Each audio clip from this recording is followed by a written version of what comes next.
قال رب إني لا أملك إلا نفسي وأخي فافرق بيننا وبين القوم الفاسقين.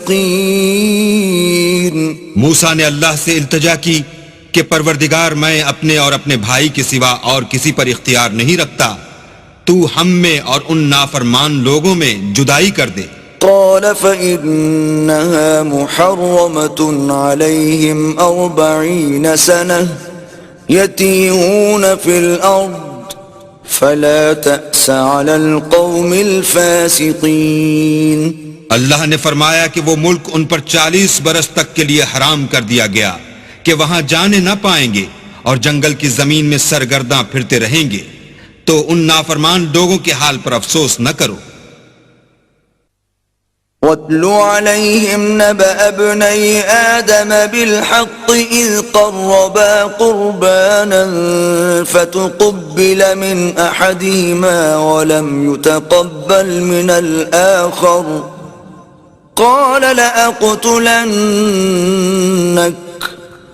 قال انما يتقبل الله من المتقين.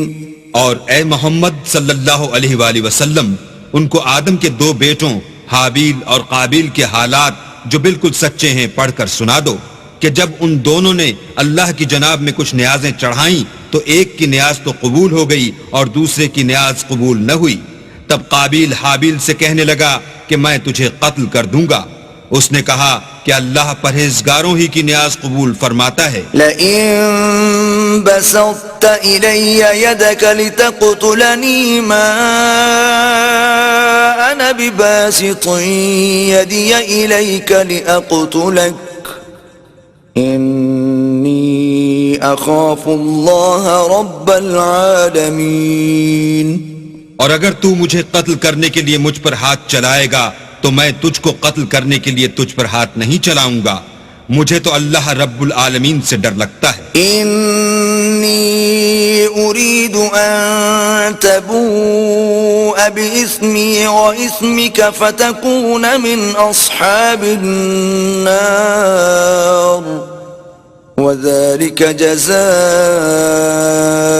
الظالمین. میں چاہتا ہوں کہ تو میرے گناہ میں بھی ماخوذ ہو اور اپنے گناہ میں بھی، پھر زمرہ اہل دوزخ میں ہو، اور ظالموں کی یہی سزا ہے.